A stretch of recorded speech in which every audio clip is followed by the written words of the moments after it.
नमस्कार, मी राजेंद्र होंजे. बेधडकमध्ये तुमचं सगळ्यांचं स्वागत. आज आपण चर्चा करणार आहोत एका सामाजिक प्रश्नावरती, एका सामाजिक समस्येबद्दल आणि त्यातून निर्माण होणाऱ्या वेगवेगळ्या घटकांच्या प्रश्नांबद्दल.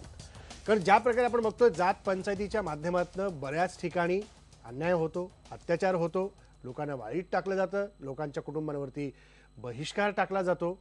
मग ही जात पंचायत नेमकी काय असते, ही जात पंचायत निर्माण कोणी केली आणि गेल्या काही वर्षांपासूनचा आढावा घेतला, स्वातंत्र्यपूर्व काळापासूनचा जर आढावा घेतला तर ह्या जात पंचायतीचं एक वेगळं महत्त्व गावामध्ये होतं. पण ते महत्त्व जाऊन आता जात पंचायतीचं नेमकं स्वरूप कसं राहिलेलं आहे, लोकांना याचा जाच होतो. या पंचायतीच्या ठिकाणी गेलेल्या प्रश्नांमुळे लोकांची जगण्याची पंचायत होते. या सगळ्या प्रश्नांची चर्चा, त्या संदर्भातलं विश्लेषण आपण आता एक तासभर करणार आहोत.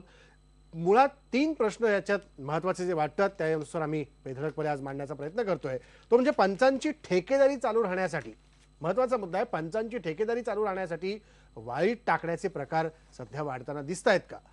दुसरा महत्त्वाचा प्रश्न या संदर्भातला असा आहे की जात पंचायतीचा उपयोग राजकारणासाठी म्हणून केला जातोय का. कालच्या दापोलीच्या जात पंचायतीच्या संदर्भात जेव्हा ती बातमी समोर आली, IBN लोकमतने त्याचा पाठपुरावा केला, त्यावेळेला जेव्हा आम्ही पोलिसांशी बोललो तेव्हा पोलिसांनी हे स्पष्टपणे सांगितलं की या ठिकाणी शिवसेना आणि राष्ट्रवादी असे 2 गट असल्यामुळं यांच्यातले वाद आणि प्रतिवाद, हेवे दावे याच्यामुळं या कुटुंबावरती अन्याय होतोय. त्यामुळे हे राजकारण थोडंसं बाजूला काढलं तर हा प्रश्न बाजूला होऊ शकतो. मग राजकारण जात पंचायतीमध्ये आणायचं का, हा खरा मुद्दा आहे. तिसरा महत्त्वाचा प्रश्न आहे की जात पंचायतीला आळा घालण्यासाठी एका स्वतंत्र कायद्याची आणि सक्षम कायद्याची आज या घडीला गरज आहे का. या तिन्ही प्रश्नांना घेऊन आपण चर्चा करणार आहोत. आपल्यासोबत नेहमीप्रमाणे मान्यवर पाहुणे आहेत. आपल्यासोबत असणार आहेत अनिसाचे कार्याध्यक्ष अविनाश पाटील. अविनाश पाटील आता येत्या 7 तारखेपासून त्यांची एक वेगळी मोहीम जात पंचायती संदर्भात महाडच्या 14 तळ्यापासून सुरुवात करतायत. कालच्या दापोलीच्या संदर्भात देखील अनिसांनी पुढाकार घेतलेला होता. आपल्यासोबत डॉक्टर सुषमा अंधारे आहेत, सामाजिक कार्यकर्त्या, ज्यांनी या सगळ्याच पंचांच्या निर्णयाच्या जाचक गोष्टी सहन केलेल्या आहेत आणि त्यातून त्या पुढे आल्या आहेत. त्यामुळे त्या त्यांच्या स्वतःचा अनुभव सांगतील की ही जात पंचायत ही किती समाजासाठी घातक आहे आणि जर हे असंच चालू राहिलं तर याच्या पुढे याचे परिणाम किती वाईट होऊ शकतात आणि याच्यावर आळा घालायचा असेल तर कायद्याची गरज आहे का, हे आपण बोलणार आहोत. आपल्यासोबत भटके विमुक्त युथ फ्रंटचे मुंबईचे अध्यक्ष डॉक्टर कैलास गौड आहेत. ते आपल्याला सांगतील की नेमकं या समाजातल्या लोकांना, भटक्या विमुक्त समाजातल्या लोकांमध्येच अधिकाधिक ही सगळी प्रथा परंपरा गेली काही वर्ष चालू आहे आणि पंचांच्या निर्णयानुसारच या समाजातल्या रूढी परंपरा व्यवहार सगळा चालतो. मग त्यांना याची गरज खरंच आहे का की याच्याही पलीकडे तो समाज जाऊ पाहतोय, हे आपण त्यांना विचारणार आहोत. आपल्यासोबत सामाजिक कार्यकर्ते सुनील कदम आहेत. सुनील कदम देखील या सामाजिक प्रश्नाबद्दल त्यांना काय वाटतंय हे आपण त्यांच्याकडून जाणून घेणार आहोत. मला सुरुवात डॉक्टर सुषमा अंधारे तुमच्यापासून करायची आहे, कारण ह्या सगळ्याच पंचांच्या ज्या गोष्टी आहेत, जे त्यांनी निर्णय दिले, जे लादले असतील, याच्यातनं तुम्ही सगळ्या बाहेर पडलेला आहात. काय तुमचे अनुभव आहेत ते आपण पहिल्यांदा ऐकूया आणि मग चर्चेकडे वळूया. नमस्कार सर. खरं म्हणजे IBN लोकमतचे मी आभार मानले पाहिजेत की IBN लोकमतने एका ज्वलंत प्रश्नाला आज वाचा फोडण्याचा प्रयत्न केलाय. असं म्हटलं जातं की वेदनेला जात नसते, पण वेदनेला जरी जात नसली तरी जातीच्या वेदना असतात आणि दुःखाचा जरी धर्म नसला तरी धर्माची दुःख असतात आणि त्या सगळ्या जातीच्या वेदना भोगून तावून सुलाखून मी आता इथपर्यंत बाहेर पडलीये. 2006 मध्ये मी आंबेडकरी चळवळीचं काम सुरू केलेलं होतं. 2006 मध्ये जेव्हा मी काम सुरू केलं तेव्हा कदाचित जात पंचायतीच्या ठेकेदारांना याची तितकीशी माहिती नव्हती, परंतु 2007-08 ला जशी जशी कामाची व्याप्ती वाढत गेली, जेजुरीच्या जात पंचायतीमध्ये पंचांनी निर्णय घेतला की सुषमा अंधारे ही आंबेडकरी चळवळीत काम करते, तर आपण तिला आता जातीमध्ये ठेवायचं नाही, जात पंचायतीच्या बाहेर टाकायचं. मुळात जात पंचायतीला मी कधी मानतच नव्हते, त्यामुळे माझा सरळ त्यांना म्हणणं होतं की जी जात मी 2006 मध्ये केव्हाच मागे टाकलेली आहे त्यातनं पुन्हा तुम्ही मला बाहेर काढणारे कोण. परंतु मी अशी जो मानत नाही म्हटल्यावर माझ्याच रक्तसंबंधातल्या इतर नातेवाईकांना वेठीस धरण्याचा प्रयत्न वारंवार जात पंचायतीने केला. अगदी त्यामध्ये एक मुलगी लातूर जिल्ह्यातल्या मुरुड गावामध्ये HIV बाधित होऊन ती मरण पावली. तिच्या 3ऱ्या दिवशीच्या विधीसाठी जेव्हा मी पोहोचले तेव्हा दस्तूर खुद्द मुलीच्या आईने सांगितलं की आंबेडकरी चळवळीत किंवा तत्सम बौद्ध समाजात काम करणाऱ्या मुलीने आमच्या मैतीला बाटवायचं नाही, म्हणजे जी मुलगी HIV ने मरते तिला माझ्या स्पर्शाचाही विटाळ होतो. इतकी पराकोटीची जातीयता जर कोल्हाटी जातीच्या जात पंचायतीमध्ये असेल तर निश्चितपणे आता जात पंचायतीची दादागिरी थांबली पाहिजे आणि यासाठी स्वतंत्र कायदा झाला पाहिजे असं व्यक्तिशः मला तरी वाटतं. अगदी खरं आहे डॉक्टर कैलास गौड. मला हाच आणि मुद्दा तुम्हाला, मी येतो सुषमाते तुमच्याकडे येतो, हाच मुद्दा तुम्हाला विचारायचा आहे की इतकी जाचक ह्या सगळ्या जर रूढी असतील, ह्या परंपरा असतील, मग आपले कायदे कशासाठी आहेत? कायदे आहेत. पूर्वी सुद्धा मला वाटतं 1949 आणि 85ला तसे कायदे आहेत. पण कायदे नुसते करून काही चालत नाही, कारण याच्यात प्रबोधनाची गरज आहे आणि शिक्षणाची गरज आहे. भटक्या विमुक्तांच्या चा विचार करता अशी परिस्थिती आहे की अजूनही ती भटकंती आणि त्याच्यामुळे शिक्षण, लोकांचं शिक्षण होत नाही. दुसरी गोष्ट अशी की ते एक्सपोज होत नाहीत इतर समाजाशी, कारण त्यांचा व्यवसाय अशा प्रकारे भटकंतीचा असल्या कारणानं आणि इतर समाजाशी, पुढारल्या समाजी एक्सपोज न झाल्यामुळे पुन्हा पुन्हा ते त्यांच्यातलेच थोडे धनदांडगे आणि जे पंच असतात त्यांच्याकडे त्या जावं लागतं. पोलिसांकडे त्यांची दखल घेतली जात नाही भटक्या विमुक्तांच्या लोकांनी, कारण कुठे एका ठिकाणी राहत नसल्या कारणाने दखल घेतली जात नाही आणि त्याच्यामुळे त्यांना म्हणजे शरण जावं लागतं त्या जात पंचायतीकडे कधी कधी, आणि कधी कधी यांची दादागिरी असते. त्याच्यामुळेच हे प्रकार वाढलेत आता. त्याच्यामुळे हे प्रकार वाढलेत. म्हणून नुसता कायदा नको, तर प्रबोधनाची गरज वाटते. नुसता कायदा नको तर प्रबोधनाची गरज आहे. अविनाश पाटील, नेमकं काय प्रबोधन समाजाचे करण्याची गरज आहे? कारण ज्या प्रकारे आपण बघतोय कायदा कठोर आहे, जादूटोणाविरोधी कायदा झाला, मात्र अजून ते प्रकार करायचे काही लोक थांबवलेले नाही आहेत किंवा त्याच्यापासून समाज दूर जात नाही आहे, ते अजूनही त्या रूढी परंपरेत अडकलेला आहे. पण जेव्हा जात पंचायतीचा मुद्दा आपण उपस्थित करतो त्यावेळेला कायदा करावा नाही करावा हे आपण पुढे बोलूच या. मात्र ह्या जात पंचायतीमध्ये वाळीत टाकण्याचे जे सगळे प्रकार आहेत, ही जे पंच म्हणून नेमले जातात ह्यांची ठेकेदारी कायम राहिली पाहिजे, म्हणूनच हे सुरू आहे. हो राजेंद्रजी, हे खरं आहे की अर्थातच पंचांची यामधले थेट आर्थिक आणि सत्ता संबंधाचे हितसंबंध आहेत आणि त्याला अबाधित ठेवण्यासाठी ही मंडळी ते आजही चिकाटीने आणि निष्ठुरपणे त्या पद्धतीचा न्यायनिवाडा करतायत आणि तो लादतायत, अमानुषपणे लादतायत. पण मला वाटतं याच्या पार्श्वभूमीमध्ये जायला पाहिजे की कुठल्या मानसिकतेतनं आणि कुठल्या व्यवस्थेतनं हे करतायत. जात पंचायत ही आजच्या भारतीय संविधानाच्या आणि लोकशाही व्यवस्थेमधल्या न्यायपालिकेला समांतर एक न्यायव्यवस्था म्हणून काम करते. हे विदारक सत्य आपण पहिल्यांदा स्वीकारायची गरज आहे आणि त्याला नकार देण्याचा धैर्य आणि त्यासाठीचं आकलनाची परिपक्वता आपल्या समाजामध्ये विकसित करण्याची गरज आहे आणि त्यासाठी निश्चितच प्रबोधन आवश्यक आहे. पण मी प्रबोधनाच्या मर्यादा पण याच्यामध्ये सांगू इच्छितो की सौजन्य आणि सदिच्छेवर काही समाज बदलत नाही. चांगला विचार, चांगलं वर्तून, चांगलं इच्छा असणं, बाळगणं आणि आकांक्षा बाळगणं याच्यासोबत तुम्हाला काही गोष्टी या आपल्या आकलनाच्या परिपक्वतेसाठी प्रशिक्षणाचा भाग केल्या पाहिजे, आपल्या संस्काराचा भाग केल्या पाहिजे आणि त्याच्याही सोबत अजून पूरक म्हणून त्यामध्ये कायद्याची व्यवस्था देखील याला डिटरंट इफेक्ट या भूमिकेतनं करण्याची गरज आहे. म्हणून जात पंचायतीचं वास्तव किंवा कोकणामध्ये मी आता 3 दिवसाचा दौरा करून आलो आहे, त्या ठिकाणी जात पंचायतीच्याला दुसरं पर्यायी नाव म्हणता येईल की गावकीच्या मार्फत बहिष्कृततेचं वास्तव, गावकीच्या मार्फत केल्या जाणाऱ्या अन्याय अत्याचाराचं वास्तव हे एकतर नीट समजून घ्यायची गरज आहे. दुसरी गोष्ट, त्याच्यामधले ताणेबाणे जे आहेत ते गावगाड्यातनं आलेल्या, भारतीय समाज हा जाती व्यवस्थेचं वास्तव असणारा समाज आहे, त्यातले शोषण आहे, त्याची शोषणाची उतरंड आहे आणि ह्या 12 बलुतेदारीचं जे मानस अजूनही त्याच्यातनं आपण बाहेर पडलेलं नाही, त्याचं हे कदाचित पाटीलकी गेली, देशमुखी गेली, कुलकर्णी आणि वतनदारी आणि याची खोतगिरी गेली, पण अजूनही ह्या जातपंचांचं जे काही शेवट राहिलेलं आहे तो आता करण्याची गरज आहे. त्याचं आज विदारक सत्य समोर आलं आहे. गेल्या 1.5 वर्षापासून अंधश्रद्धा निर्मूलन समितीच्या प्रयत्नातनं जी जात पंचायतीला मुठमाती विरोधी अभियान सुरू झालं नाशिकपासून, प्रमिला कुंभरकर नावाच्या एका महिलेला जिने आंतरजातीय लग्न केलं होतं, ती गोसावी जोशी समाजातली आणि तिने मातंग समाजातल्या मुलाशी लग्न केलं म्हणून तिला तिच्या आईवडिलांना बहिष्कृत केलं आणि इतका त्रास, इतका मानसिक छळ त्या वडिलांचा आईचा झाला की त्यांनी वैतागून आपल्या सख्या मुलीला ती गरोदर असताना डॉक्टरकडे घेऊन जाण्याच्या बहाण्यातनं रिक्षामध्ये घेऊन गेले आणि गळा दाबून मारून टाकले. त्यामुळे असं करण्यासाठीच जे काही कारणं येतात समोर त्यामध्ये जात पंचायतीचं वास्तव समोर येतं. म्हणून याच्यामध्ये एका बाजूला प्रबोधन, दुसऱ्या बाजूला कायद्याचं अस्तित्व आणि त्याचा दबाव देखील आवश्यक आहे. आणि मला असं वाटतं की याच्यामध्ये अजूनही या भागातल्या प्रशासनातली आपल्या मंडळी, आपले राज्यकर्ते, त्या ठिकाणची सत्ताधारी पक्षाची मंडळी असंच म्हणतायत की हे त्यांच्यातले अंतर्गत वाद आहेत. हे यामध्ये कुठंही जात पंचायत नाही किंवा याच्यासाठी स्वतंत्रपणे कायदा करायची गरज नाही.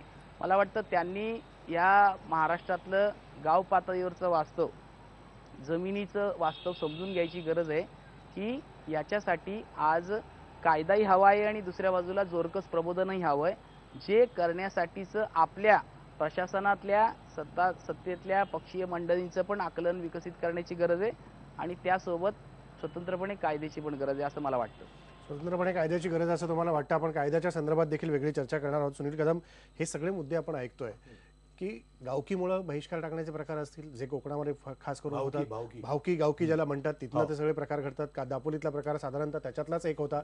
दुसऱ्या बाजूला जे मगाशी गौड साहेबांनी सांगितलं की भटकंती करणारा जो समाज आहे तो त्या चौकटीच्या बाहेर जायला तयार नाहीये. म्हणून त्या चौकटीत राहून त्याच्याशिवाय त्यांना त्या व्यक्तींशिवाय जगणं शक्य नाही. त्यामुळे बाहेरचा समाज कसा जगतोय हे ते पाहत नाहीयेत. तर ह्याच्या प्रबोधनासाठी एकीकडे महाराष्ट्र पुरोगामी अशी आपण चर्चा करतो आणि दुसरीकडे महाराष्ट्रात ह्या अशा घटना घडतात ज्या पुरोगामित्वाला कलंक लावून सोडतात. बरं, काय सांगाल तुम्ही?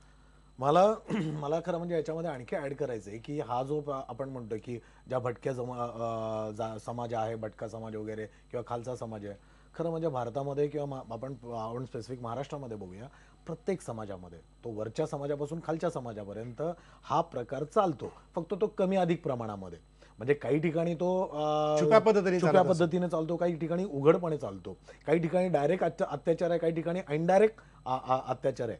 आता हे जे पंच झालेत हे खरं म्हणजे यांचा पोटा पाण्याचा धंदा झालाय, तो म्हणजे पैसे उकळण्याचा धंदा झालेला आहे.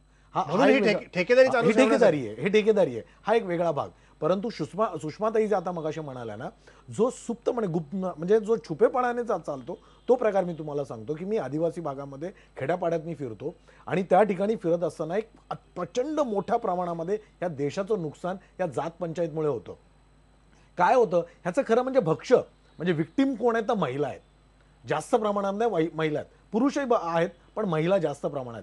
कसं होतं मी तुम्हाला सांगतो की त्या महिलांना, जसं सुषमाताईंना आंबेडकरी चळवळीत जाण्यापासून वंचित करण्यात आलं होतं की अमक्या समाजाबरोबर जाऊ नका, तसंच त्या मुलींना गेल्या म्हणून परत पहा, तसंच मुलींना शिक्षणापासून अमुक एक शिक्षण घ्यायचं नाही, अमुक एक व्यवसाय घ्यायचा नाही, इथपासून त्यांच्यावर तो अत्याचार होतो, मानसिक अत्याचार होतो. ज्यावेळेला आम्ही तिथं मुलींमध्ये गेलो, महिलांमध्ये आम्ही बोलतो, त्यावेळेला एक तुम्हाला उदाहरण देतो एका गावचं. त्या ठिकाणी दोन मुली अतिशय चांगल्या, हुशार, चुणचुणीत, ग्रॅज्युएट झालेल्या मुली, त्यांना एअर होस्टेस व्हायचं होतं आणि एअर होस्टेस होण्यासाठी अतिशय म्हणजे योग्य अशा त्या मुली होत्या. त्यांना इंग्लिश वगैरे व्यवस्थित सगळं चांगलं बोलत होत्या, आदिवासी गावातल्या होत्या. परंतु त्या आम्हाला सांगत होत्या की सर आम्ही त्या परीक्षेला बसू शकत नाही किंवा त्या व्यवसायात आम्ही जाऊ शकत नाही. त्याला कारण आहे की माझे आई वडील सांगतात की आपला समाज काय म्हणेल जर तू अमक्या व्यवसायात गेलीस तर. मुलगी प्रगती करत असेल तर त्याच्याशी काही घेणं देणं नाही, किंबहुना प्रगती करूच नाही. आणि तुम्हाला सांगतो या खालच्या समाजामध्ये जो डोंबारी समाज असेल किंवा इतर सगळे समाज असतील, या समाजामध्ये इतकं ठासून टॅलेंट भरलेलं आहे आणि हे टॅलेंट खरं म्हणजे बाहेर पूर्णपणे तिथंच मारलं जातं हे टॅलेंट.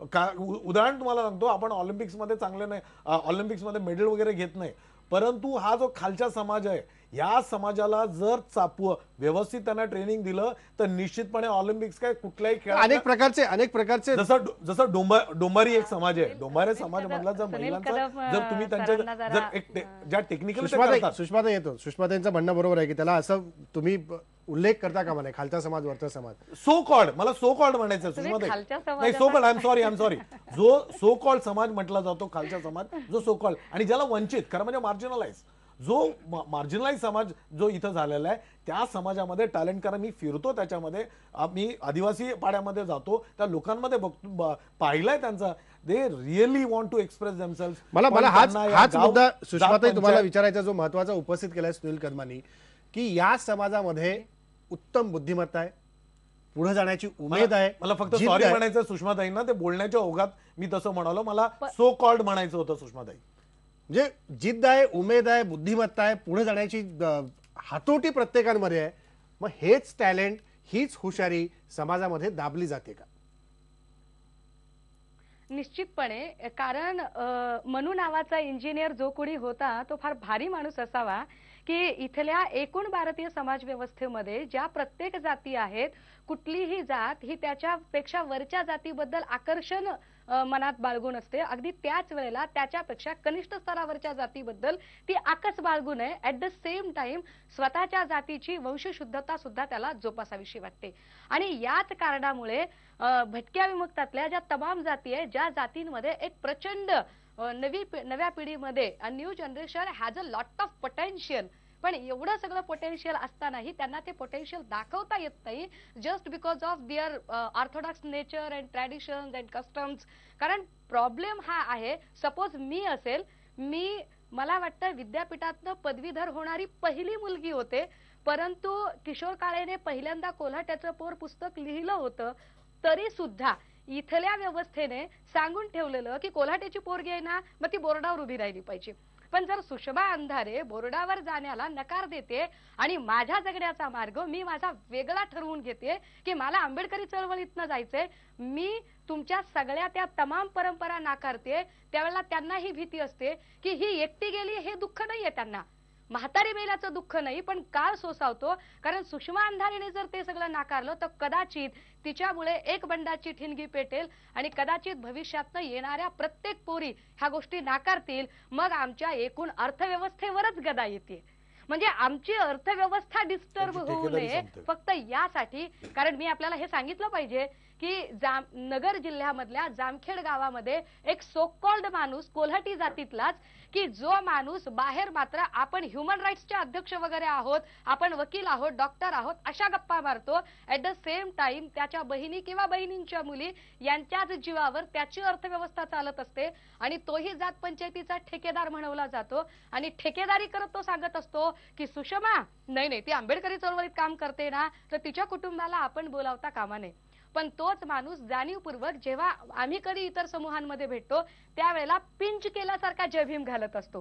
म्हणजे त्याचा जय भीम करणं हे गर्वाने, अभिमानाने किंवा आमची कोणीतरी भेटले यासाठी नसतं, तर त्याला ते पिंच आउट करायचं असतं की look that girl who adopted Ambedkarism and we deny. आणि आम्ही तिला हेजिटेट करतो, आम्ही तिला एक्सक्ल्यूज करतोय, आम्ही तिला बहिष्कृत केलेलं आहे, हे त्याला पिंच आउट करायचं असतं.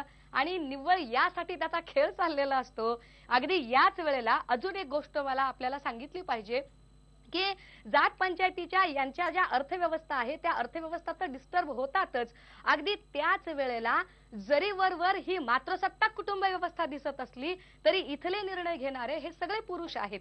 त्यामुळे पुरुष प्रधान व्यवस्था आमची कायम राहिली पाहिजे आणि स्त्रियांचं शोषण करताना त्यामध्ये कुणीही बोललं नाही पाहिजे. निर्णय स्त्रियांबद्दल घ्यायचे, परंतु जातीचा फेर बसल्यावर प्रश्न विचारणारे किंवा त्याची उकल करणारे मात्र सगळे पुरुषच असतील, याचीही काळजी घ्यायची. ही दमनाची नीती आहे आणि ही दमनाची नीती कुठेतरी बदलण्यासाठी आता सरकारने हस्तक्षेप करावा. मला अनिसचे अध्यक्ष सरांनी जे सांगितलं की याच्यासाठी एका संस्काराची गरज आहे, याच्यासाठी एका प्रबोधनाची गरज आहे, just tell me what is the meaning of sanskara, what is the mean. कारण तुम्ही संस्कार म्हणताय म्हणजे तरी नेमकं काय आम्हालाही कळू द्यात नाही. बरोबर आहे सुषमाताई. याच मुद्द्याला धरून सुषमाताई एक मिनिट, याच मुद्द्याला धरून चर्चा पुढे न्यायची आपल्याला. ब्रेकची वेळ झाली आहे. ब्रेक नंतर नेमकं हे राजकारण जे आहे हे राजकारणच ह्या जात पंचायतीला कारणीभूत आहे का या जात पंचायतीमध्ये बसलेले लोक राजकारण्यांशी संगनमत करून, राजकारण्यांशी हातमिळवणी करून एक गठ्ठा मतदान माझ्या इथनं कसं जाईल म्हणून हे सगळं चाललेलं राजकारण आहे का? आणि मग जो मुद्दा उरतो प्रबोधनाचा आणि संस्काराचा, तो म्हणजे नेमका कसा, हा आपण ब्रेक नंतर बोलू.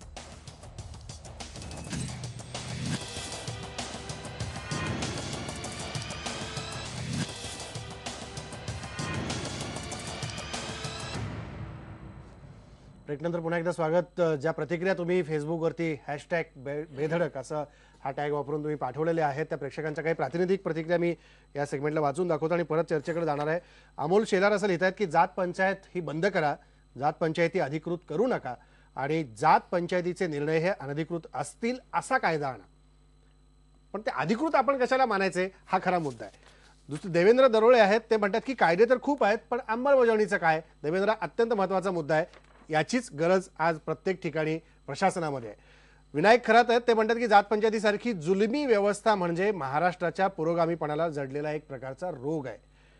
संतोष परब म्हणतात भारतीय कायदे खूप चांगले आहेत, फक्त त्याची अंमलबजावणी चांगल्या तऱ्हेनं होत नाही, ही दुर्दैव आहे. आणि सगळ्यात महत्त्वाचं परत तोच मुद्दा जो मगाशी सुषमाताईंनी पण उपस्थित केला होता, अविनाश पाटलांना मी तो विचारणार आहे. जगदीश ओहोळ म्हणतायत की आता कायद्यांपेक्षा प्रबोधनाची जास्त गरज आहे. म्हणजे नेमकं काय करायचं? अविनाश पाटील, हाच खरा मुद्दा आहे की कायद्यापेक्षा प्रबोधनाची गरज आहे. जो मगाशी सुषमाताई म्हणाली की संस्कार केले पाहिजेत, म्हणजे नेमकं काय केलं पाहिजे? आता एक लक्षात घ्या की जात पंचायतीचं अस्तित्व कशाच्या जोरावर उभं आहे की जात नावाच्या वास्तवावर निर्माण झालेली एक शोषणाची यंत्रणा आहे. एका अर्थाने तो निर्माण केलेला एक मोठं षडयंत्र आहे की मागास जाती आणि महिला यांच्यावर सतत त्यांचं दमन करण्यासाठी केलेली एक नियमावली, ज्यामध्ये त्यांना जखडून टाकायचा प्रयत्न आहे. भारताच्या जात वास्तवातली 12 बलुतेदारी गेली. संविधानानंतर आपण 65 वर्षात त्याचं काही व्यवस्था, न्यायव्यवस्था स्वीकारली, पण जात पंचायतीच्या निमित्ताने ती अजूनही अस्तित्वात आहे. कारण अजूनही जात पंचांच्या बद्दल मानलं जातं भटक्या विमुक्त समाजामध्ये की पंच हे देव आहेत आणि त्यांचा शब्द हा अंतिम आहे. अशा मानसिकतेतनं अजूनही समाज आहे, त्यामुळे त्यांना संस्काराची आणि प्रबोधनाची गरज आहे. पण मला असं म्हणायचं आहे की गेल्या 1.5 वर्षात महाराष्ट्र अंधश्रद्धा निर्मूलन समितीने ही जी काही जात पंचायतीला मूठमाती अभियान सुरू केलं ना, त्याच्यामध्ये समोर आलेली प्रकरणं ही पालावरच्या लोकांची नाहीच आहेत.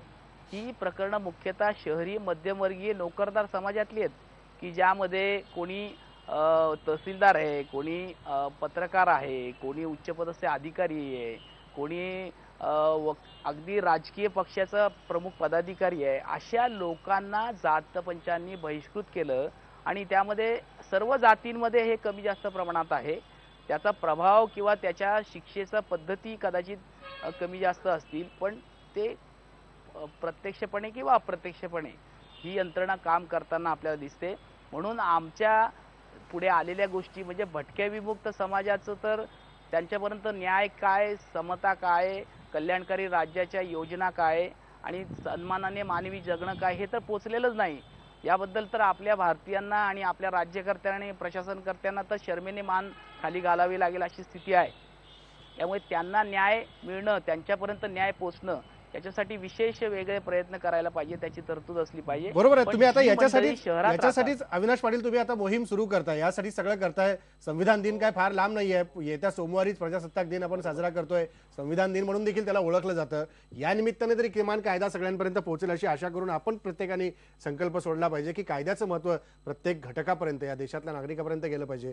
मला डॉक्टर गौड तुम्हाला विचारायचं आहे की जो मी येतो सुषमाताई, जो मुद्दा उपस्थित केला जातोय कायद्याच्या बाबतीतला असेल किंवा जात पंचायतीच्या हे सगळ्या याच्याबद्दल, एक महत्त्वाचा मुद्दा मला विचारायचा आहे की जेव्हा पूर्वी ही जात पंचायत एक लोकन्यायालयासारखी उपस्थित केली जायची, किंबहुना त्याचा वापर व्हायचा, पण आज न्यायव्यवस्था इतकी सक्षम तगडी निर्माण झालेली असताना, कायदे सक्षम असताना ही समांतर न्यायव्यवस्था कशासाठी आहे? एक राजकारणासाठी आहे की आणखी काही स्वतःच्या फायद्यासाठी आहे? दोन्ही गोष्टी आहेत त्यात. राजकारणासाठी आहेच, कारण असं आहे गावातून आणि इव्हन मुंबईत सुद्धा झोपडपट्ट्यांमधून ज्या जाती अशा एका विशिष्ट म्हणजे कप्पे ठेवूनच आहेत. राजकारणाचं कसं असतं की त्या पंचायतीतल्या 4 लोकांना जर मॅनेज केलं की सगळे तो 100, 200, 400 काय हजाराचा गठ्ठा असतो तो मिळतो. त्याच्यामुळं मग त्यांनाही संरक्षण मिळत जातं. मग ती जे लोक आहेत ते पंचायतवाले, त्यांना मला बघा मी सांगतो तुम्हाला, दर 8 ते 10 महिन्यामध्ये एक निवडणूक येते आणि त्या निवडणुकींमध्ये त्याचा उपयोग होत असतो. मग ती गठ्ठे धरण्यासाठी ती 4 लोकांना धरलं की पुष्कळ झालं. हा राजकारणाचा भाग झाला. दुसरं, त्यांच्यासाठी जी ही मंडळी आहेत, खरं म्हणजे कुठलंही क्वालिफिकेशन नाही आहे. म्हणजे जातीचा जो पंच होण्यासाठी कुठलंही क्वालिफिकेशन नाही आहे की त्याला कुठलं ग्रॅज्युएट पाहिजे असं काहीच गरज नाही. तो माझे वडील कुलकर्णी होते, माझे वडील पंच होते म्हणून मी होणार. आणि अशा प्रकारे ते अजूनपर्यंत चालतच राहते. म्हणून स्वतःची सत्ता टिकवण्यासाठी ते चालूच ठेवतात आणि राजकारणासाठी सुद्धा त्याचा उपयोग होतो. 8-10 महिन्यामध्ये जर आपण एक मतांचा गठ्ठा दिला तर तो पैशाची व्यवस्था होते. त्यांना सुद्धा ज्या राजकारणी लोक आहेत त्यांना सुद्धा हवं असतं की 4 लोकांना मॅनेज केलं की झालं. पण हे तुम्ही आवर्जून पाहिलंय, तुम्ही या आयोगात काम पण केलेलं आहे. होय होय, हे जाणीवपूर्वक केलं जातं. जाणीवपूर्वक होत आहे. आणि मुंबईतल्या झोपडपट्ट्यांमध्ये आम्ही भटके मुक्तातर्फे काम केलं कित्येक वस्त्यांमध्ये. आता मी धारावीमध्येच प्रॅक्टिस करतो. धारावीमध्ये असे गठ्ठेच येतो. तुम्ही असं नाही दिसणार की आता एका ठिकाणी गोंधळी समाज एका त्या झोपडपट्टीमध्ये त्याच ठिकाणी आहे, कुंचीकोरे समाज त्याच ठिकाणी आहे, असे जोशी समाज त्या ठिकाणी आहे, असं काही लांब नाही आहेत. मग जर पाहायला गेलं ना तर एका नगरसेवकाच्या हद्दीमध्ये तो एक समाज असेल तर तो 500-600 मतांचा गठ्ठा असतो. हे राजकारणच होतं. सुषमाताई, तुम्हाला काहीतरी म्हणायचं होतं.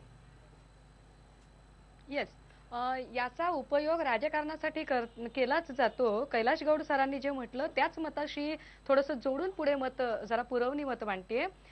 कोल्हाटी जातीतल्या जात पंचायतीतल्या पंचांचं एकूण जर वागणं बघितलं तर नक्कीच यांचा उपयोग जात पंचायतीचा राजकारणासाठी केला जातो. याचे कितीतरी संदर्भ सापडतात.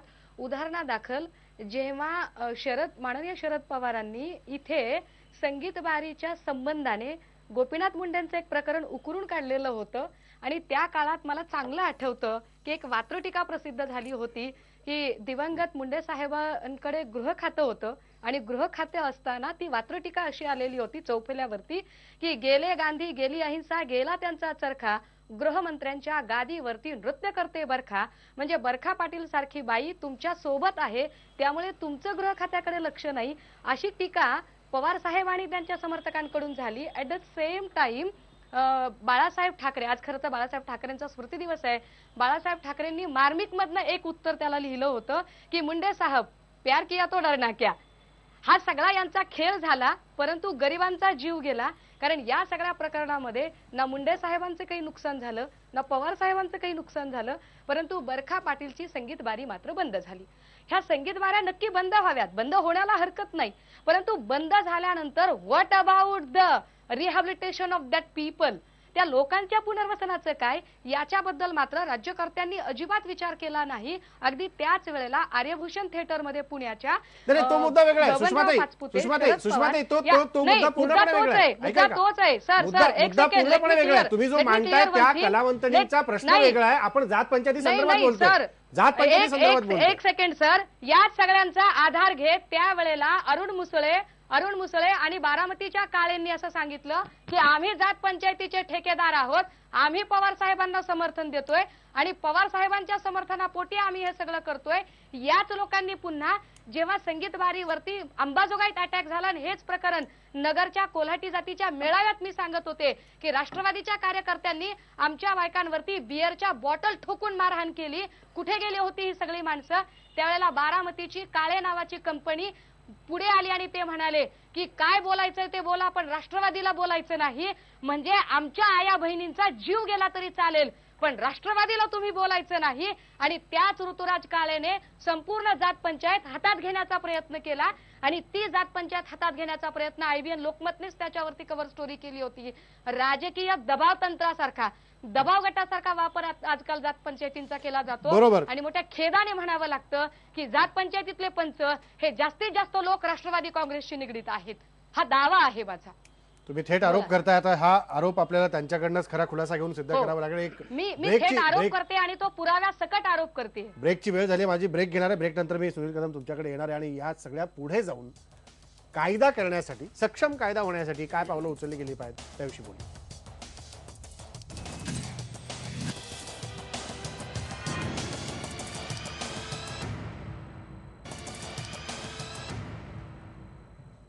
ब्रेकनंतर पुन्हा एकदा स्वागत. शेवटच्या महत्त्वाच्या मुद्द्याकडे आपण आलेलो आहोत की जात पंचायतीला जर आळा घालायचा असेल, वेगवेगळ्या मुद्द्यांवरती आपण चर्चा केली, त्याचे प्रसंग पाहिले, त्या संदर्भातलं होणारं राजकारण पाहिलं आणि राजकारणासाठी म्हणून सुरू असलेल्या आत्ताच्या समांतर या जाती व्यवस्था आणि त्या जात पंचायती हेही आपण आता चर्चेला. मात्र जात पंचायतीला जर आळा घालायचा असेल तर एका स्वतंत्र सक्षम कायद्याची गरज आहे का?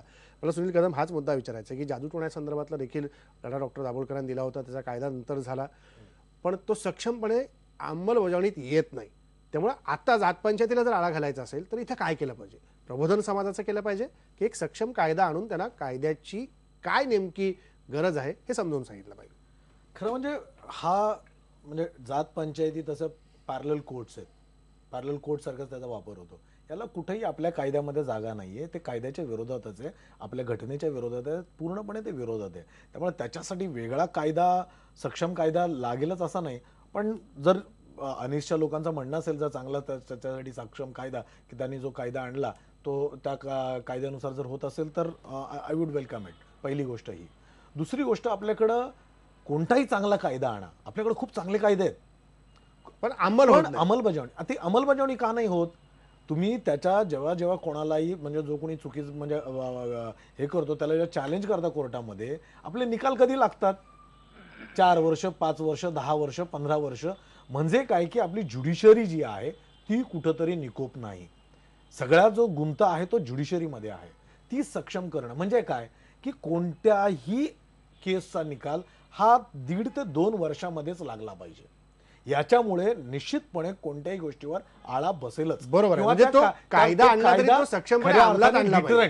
खऱ्या अर्थाने डिटरंट म्हणून येऊ शकतो आणि त्याची अंमलबजावणी चांगली होऊ शकते जर त्याचा निकाल 1 ते 1.5 वर्षामध्ये लागला तर. हा एक मुद्दा. अगदी दुसरा- खरं. माझा दुसरा माझा मुद्दा मला वेळ संपत आला. सगळ्याच पाहुण्यांकडे दुसरं जाऊन मला एक थोडक्यात. फक्त अगदी थोडक्यात. मगाशी राजकारणाचं जे झालं ना की सोशल इंजिनिअरिंगच्या नावाखाली प्रत्येक जातीचे ठेकेदार, मतांचे ठेकेदार हे तयार झालेले आहेत आणि ह्या ठेकेदारांना एकत्र केलं की आपण जिंकू शकतो. अशी कुठेतरी सोशल इंजिनिअरिंग नावाच्या गोंडस नावाखाली ही पुन्हा जात पंचायत, पुन्हा जातीचे हे ठेकेदार हे आणखी फार चांगले फोफावण्याची शक्यता आहे. ही ही भीती आहे तुम्ही म्हणताय. कायद्याची गरज आहे का? अगदी थोडक्यात.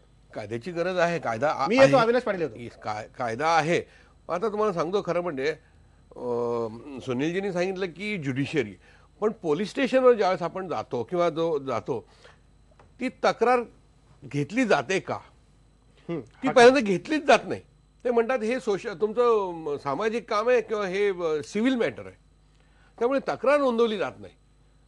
आम्हाला असं म्हणतं कायदा जरी असला तरी त्याची दखल पोलीस स्टेशनमध्ये घेतली पाहिजे. आज तुम्हाला सांगतो साधं नाही कसं आहे, FIR ना त्या पोलिसांना पण तुम्ही कोर्टात खेचू शकता आणि त्याचा निकाल जर पण एका वर्षात परिस्थिती लागला, अशी आहे तर त्यांच्यात ती सुनीलजी, दहशत होणार. आपण ज्यावेळेस त्या पोलीस पोलिसांवर पण स्टेशनवर दहशत गेलो आली. की मला इथे अशाच्या प्रकारे अत्याचार होतोय, अन्याय होतोय, तर तुझ्या सासू सुनेचं भांडण आहे असं म्हणून पोलीस पळवून लावतात. FIR दाखल होत नाही, दाखल झाल्याशिवाय कोर्टात जाणार नाही. त्यामुळे जरी कायदे असले तरी त्याची नीट अंमलबजावणी होणं गरजेचं आहे. नीट अंमलबजावणी होणं गरजेचं आहे. अविनाश पाटील, कायदा केल्यानंतर त्याची अंमलबजावणी सक्षमपणे कशी होणार आणि गरज आहे का आता कायद्याची? राजेंद्रजी, मला जरा 2 बाबींवर आपलं लक्ष वेधायचं आहे की हे जी चर्चा चालू आहे त्याच्यामध्ये त्या यंत्रणांच्या मर्यादा आणि दोष याच्यावर बोट ठेवलं जातंय. ते मला मान्यच आहे, त्या मर्यादा आहेत. पण मला वाटतं याच्यामध्ये दृष्टिकोनाच्या, अंमलबजावणीच्या दृष्टिकोनाचा अभाव आहे की आपल्याकडच्या राज्यकर्ते आणि प्रशासनकर्ते आणि धोरणकर्ते आत्तापर्यंत to maintain law and order या अंगाने काम करत आले 65 वर्षात, जी इंग्रजांची मानसिकता पण होती. आपल्याकडे संविधानाने जे अभिवचन आपल्या भारतीय नागरिकाला दिलं आहे टू इस्टॅब्लिश सोशल जस्टिस, याच्या अनुषंगाने आपला दृष्टिकोन आणि आकलन विकसित करणं आणि कार्यपद्धती याचा प्रयत्न आपल्याकडच्या राज्यकर्त्यांकडनं होताना दिसत नाही. यातनं हे सगळे दोष व्यवस्थांमधले आणि मर्यादा आणि हितसंबंध आहेत. मला लक्ष वेधायचं आहे आपल्याला कडे 2 मिनिटांमध्ये की गेल्या 1.5 वर्षात जात पंचायतीला मुठमाती अभियानाच्या अंतर्गत काही गोष्टी साध्य झालेल्या आहेत नक्कीच, की ज्यामध्ये महत्त्वाच्या ज्या भटक्यांच्या पंढरी म्हणल्या जाणाऱ्या मडीसारख्या नगर जिल्ह्यातल्या यात्रेच्या ठिकाणच्या 2 वर्षातली यात्रेमधल्या पंच बसले नाहीत. त्यांनी काही विधायक निर्णय घेतले. तसंच 2 राज्यांचं, कर्नाटक आणि महाराष्ट्रातल्या भटक्यांची मोठी यात्रा जी नांदेड जिल्ह्यामध्ये मालेगावला होते, त्या ठिकाणी 2 वर्षात 13 आणि 14 डिसेंबरमध्ये देखील निर्णय झाले. ते विधायक झाले की बालविवाह आता आपण थांबवले पाहिजेत आणि मुलींच्या शिक्षणाला परवानगी दिली पाहिजे, जी आजपर्यंत भटक्यांच्या मध्ये पंचांकडून नाकारली जात होती. अमानुष शिक्षा याच्याबद्दल ज्या होत्या त्या थांबवण्याचा प्रयत्न आणि त्याविषयीची भूमिका त्यांनी अधिक मानवी करण्याचा हा सगळा दबाव आज गेल्या 1.5 वर्षाच्या प्रबोधनातनं निश्चित झालेला आहे आणि वाचा फुटली आहे भयग्रस्त झालेल्या लोकांना, पंचांकडनं बहिष्कृत केलेल्या लोकांना, की एक वाचा फुटली आहे. कारण आपल्याला कोणीतरी दाद द्यायला आणि आपल्याला पाठिंबा द्यायला पुढे आहे, सोबत आहेत, माध्यमं याच्यासाठी आवाज उठवत आहेत. याच्यातनं ते आता पुढे येऊन तक्रार द्यायला लागतात. बरोबर आता आहे. यांच्या माझा तक्रारीला माझा न्याय वेळ संपत आला. देण्यासाठी अगदी थोडक्यात अविनाश पाटील, हो. अविनाश सर दोन मिनिटात मी माझा मी वेळ एवढं संपला. सांगू अगदी इच्छितो अगदी की 30 सेकंद याच्यासाठी- तुमच्याकडे. सुषमाताईंकडे जायचं. अविनाश सर मी याच्यासाठी असं आवाहन करेल की एका बाजूला प्रबोधन, दुसऱ्या बाजूला कायदा आणि त्याच्या बाजूला व्यवस्थेमधले प्रशासनातल्या यंत्रणेच्या आकलनाची विकसित करण्यासाठी प्रयत्न केला पाहिजे. येत्या 8 फेब्रुवारीला आम्ही कोकण स्तरावरची याची एक परिषद घेतोय आणि कोकणातल्या या स्वरूपाचं जे काही समाज वास्तव आहे आणि जातपंचायत तक्रारी या सगळ्यांना त्या ठिकाणी एकत्र आणून बरोबर, तुम्ही तिथून त्या फोडण्याचं सगळ्या काम आम्ही मोहिमेला सुरुवात करतोय. करताय. अगदी थोडक्यात सुषमाताई, कायद्याची गरज आहे की नाही? अगदी थोडक्यात माझा वेळ संपलाय. अगदी मला थोडक्यात हे मांडायचंय. अविनाश सर, आपण असं सांगत होतात की तुम्ही 1.5 वर्षापासून मोहीम करताय, परंतु माफ करा, अत्यंत नम्रतेने हे सांगितलं पाहिजे की लातूरला सिकलगार जातीच्या जात पंचायतीच्या संदर्भाने नरेंद्र दाभोळकर सरांनी अत्यंत ठाम मत मांडलं होतं. त्यानंतर अवघ्या काही कालावधीतच दाभोळकर सरांची हत्या झाली आणि अजूनही दबक्या आवाजात काही लोकांचं असं म्हणणं आहे की दाभोळकर सरांच्या हत्येला कारण म्हणून एक कारण हेही आहे की दाभोळकर सर जात पंचायतीच्या विरोधात बोलत होते. एक दुसरी महत्वाची बाब अशी की कितीही प्रबोधन केलं तरी कायद्याची गरज लागणारच आहे. कारण जेव्हा माझ्या संबंधाने हा प्रकार आला आणि मी असं म्हटलं की मी तुमची जात किंवा या गोष्टी मानणारच नाही, तेव्हा माझ्या रक्तसंबंधातल्या लोकांना अघोषित पद्धतीने बहिष्कृत करण्याचा प्रयत्न केला. परंतु याची पोलीस स्टेशनमध्ये कुठेही तक्रार नोंदवून घेतली जात नाही. कारण ते म्हणतात की कुठल्या कलमाअंतर्गत आम्ही ती तक्रार नोंदवून घ्यायची. अकॉर्डिंग टू आर्टिकल 17 ऍक्ट 1989 नुसार अॅट्रॉसिटी ऍक्ट आपल्याकडे आला, पण अगदी त्याच पद्धतीने अॅट्रॉसिटी ऍक्टच्या धर्तीवर सुषमाताई, आता जात पंचायतीच्या विरोधात कायदा झाला पाहिजे. दुसरा सुषमाताई, अत्यंत महत्वाचा आणि अर्ध्या मिनिटातला मुद्दा, आपण असं म्हणताय की मडीची जात पंचायत बंद झाली. अविनाश सर, मी सांगितलं पाहिजे की मडीची जात पंचायत चालू आहे, जेजुरीला पंचायत बसते.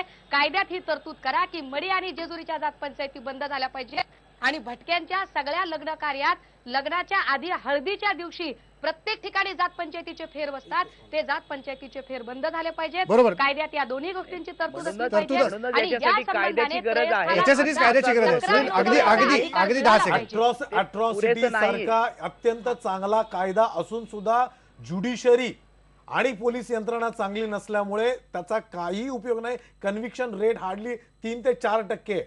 म्हणून मला म्हणायचं आहे की इथं पोलीस यंत्रणा आणि ज्युडिशरी यंत्रणा म्हणजे काय, तर केवळ 1.5 ते 2 वर्षामध्ये कुठलाही निकाल लागलाच पाहिजे, तरच तो कायदा डिटरंट म्हणून राहील, अन्यथा काही उपयोग होणार नाही. अगदी खरं आहे की जात पंचायतीच्या मुद्द्यावरती ही सगळी चर्चा करत असताना शेवटी इतकंच म्हणेन की प्रत्येक समाज आपापल्या चौकटीमध्ये बांधला गेलाय.